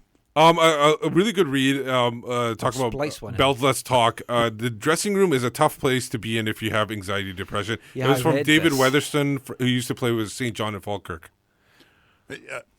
I don't want to sound crass or inappropriate, but like, is there an easy place to be when you're suffering from? No, but I think but what he meant to say is because people don't Understand. especially back in the day, because he's been playing a while in ago. the Yeah? UK as well, the dressing rooms are brutal. Okay. It's a very laddish, Okay. kind of man. It's harder for sure. Yeah, it's So my comment was just a minute. I don't think it's easy. No, it's for not anyone. easy anywhere. It's not, but But you're going to get less support Yeah. amongst the people who are in the like, dressing room. for example, like I've heard stories from players, they've been kind of picked on by their teammates because they wear glasses or they read a book. In U.S. soccer news, Nashville SC is unveiling an extensive agreement. Sinclair Broadcasting, who actually does ROH. Honor Club has just launched. I've signed up for that. What's ROH? Oh, don't worry about Ring it. of Honor, Oh. where the villain is currently wrestling. Oh, They're going to be broadcasting 27 games, which is pretty impressive for a USL site. And there's like Fox and the CW, a couple of channels like that. They are a bit of a right-wing broadcasting group, and there's John Oliver did a thing on one of his shows about them, actually. if anyone listening also did not want to know what ROH stood for, please tweet at us and let us know. Do you want to kiss the ring? No, he won't know what that means. And then finally, Steve Sandor had an article, FCE to Canadian PL. It will require the greatest comeback story in the history of Edmonton sport. As obviously, he mentioned that in the first couple of paragraphs. It's a hyperbole. But they did have a rally where they invited 50 people. Yeah, rabbit rally. And they actually got 100 people Yeah, well, to that's what commit. happens with rabbits. You start with 50 and then You in get no 100. time you've got 100. It was good to see, encouraging to see. Stuff needs to happen there for them to. Stuff needs to happen with the city for them to. It seems a lot of stuff needs to happen. Well, I don't know about a lot, but I think it's mostly with the city. Did I not read, though, that Fathen came out and said, look, even if we get 1,000 pledges, that still might not be enough? Yeah, he said something like that. Because I think it has to do with the city. Yeah. It's basically the location of the stadium. That's what the biggest because issue is going to be. 1,000 fan base is not, even like a couple of thousand fan base is not going to keep these teams going. But if they're looking for 5,000, like we talked about last week, that 2,000 would be enough for that. But ideally, they're looking for like 8 to 10. World Cup 2026 news.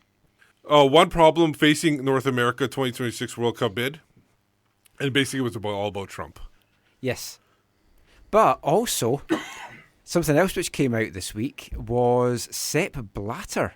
Yeah, because what happened was FIFA banned 2026 World Cup voted from publicly backing a bid, and as soon as that happened, Sepp Blatter got on and said Morocco should be the one hosting it. And he made very valid points. And I'm not sure, though, if that's a good thing for Morocco or a bad thing for Morocco. Right. Well, that's the question. And I even think the Trump Sepp's thing, still- I don't know if that's a good thing Yeah. for North America or a No, bad do you thing for want Trump back in your bid? Yeah. Sepp Blatter still has a lot of people that they look up to him, they listen to him. It's the people that's kind of been with him the whole time. So if he's coming out and saying, I think you guys should do this, there will be people that listen to him and do that. And to me, that is a worrying move in this whole bidding thing. I can't wait for June to come and for Canada to be awarded the World Cup. Just Canada. Well, just Canada would be That would be ideal, but- amazing. no, seriously. This needs to happen. This along Who with knows what will happen between now and June? That's the worrying stuff. before then, the Canadian League will have launched. We'll know the teams probably, all that kind of stuff, and then that's the next, I think, or one of the next big things for Canadian football is that decision coming down and it being finalized and solidified and things move forward. And on that positive note, Well, I was going to end on a sad note because I should mention the longtime soccer writer Dan Stinson did pass away. He's been writing since '74 about the Whitecaps. yes, he he's covered in the some of the old NASL programs, which I was looking through the last. He couple covered the weeks. '79 Soccer Bowl. He covered the '86 World Cup and the qualifying up to that. And I think he retired in 2010. I'm not sure how much he wrote about the Whitecaps during that. I know CSL days he wrote a lot. He might have slowed down as the. He wrote the A-League, I think. Yeah, I never met him, sadly, because he seems like a great guy. And then if you want to, there will be a get-together on March 17th in Maple Ridge if anybody wants to get together. It seems like it's a public thing because they did announce it. And on that sad note then, We should have finished on the Well, I didn't positive. know you were going to start going. I didn't say it was. Are there any other more positive things we can talk about? East Fife won yesterday. Oh, that's... Yeah. Okay, there we go. On that that should- positive note. That should be enough to avoid relegation for this year. And on that positive note, just before we go, let everyone know where they can find you online. You can find me on Twitter at WhitecapsBeat. On Twitter, it's at Zachary AM, and I'm a part of the Movement Curve Collective. I'm Michael McCall. You can find me on Twitter at AFTN Canada. Read all our stuff away from the numbers, aftn.ca. Give us a follow on Instagram at AFTN Soccer. And if you've enjoyed this show, leave a review for us on iTunes. And if you haven't, we're Whitecaps Weekly. But until next time, thanks for listening, take care, and mon the Caps!